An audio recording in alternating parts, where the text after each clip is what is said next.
Welcome to Tax 990. In this video, I'm going to show you how to file Form 990T through our system.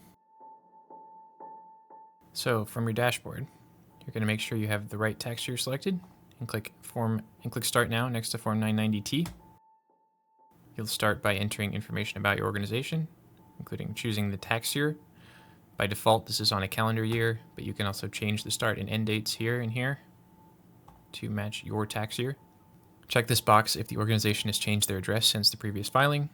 Check the box if the name has changed. Enter your exemption section, your book value assets at the end of the year, your exemption number if applicable.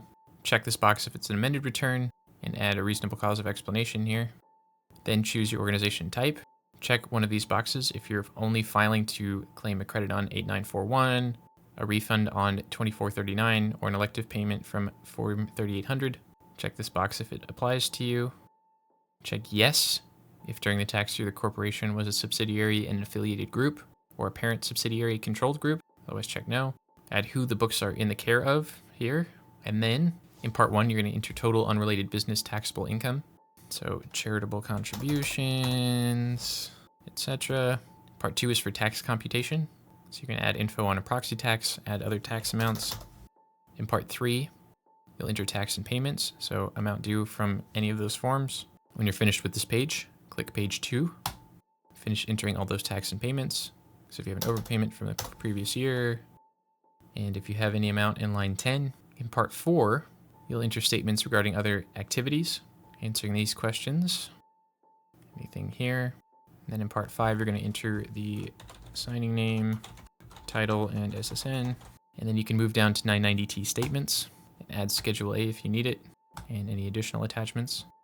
When you're finished with the entire form, click Proceed to Audit and Transmit up here. Choose your IRS payment option, either EFTPS or credit or debit card. Either way, check this box to acknowledge that it is your responsibility to pay the tax payment to the IRS. Click Next. You'll view the return summary and click Continue to Audit. And if any errors are found, they'll appear here, and you can click on the boxes to return to the form and complete those errors. If no errors are found, you can click Next. You can add any alerts that you want to receive text or fax notifications from the IRS when they process your return. If you don't select anything, you will still receive emails, and you can view updates in your account. Then click Next. You'll now need to add or enter a credit card, and click Pay. And now you can add reviewers or approvers to your return to check it over before transmitting to the IRS. Enter their name and email address and click Share Return. For more information about how that works, check the video linked in the description. Click Next. Now you'll need to e-sign the Form 8453-TE.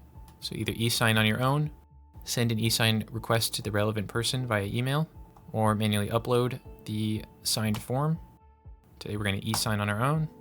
Click here to e-sign. You can either type your name in one of these styles, draw it, or upload an image of it. In any case, agree that this will be your electronic representation of your signature and click Adopt and Sign. Then upload e-signed form and click Next.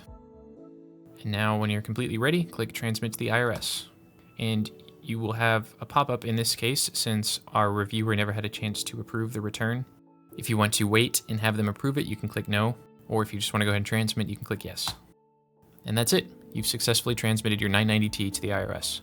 Stay tuned for updates on the status of your form. Thank you for making Tax 990, the #1 e-file provider for nonprofits. If you have more questions, you can reach out to our support team at 704-839-2321 or by email at support@tax990.com.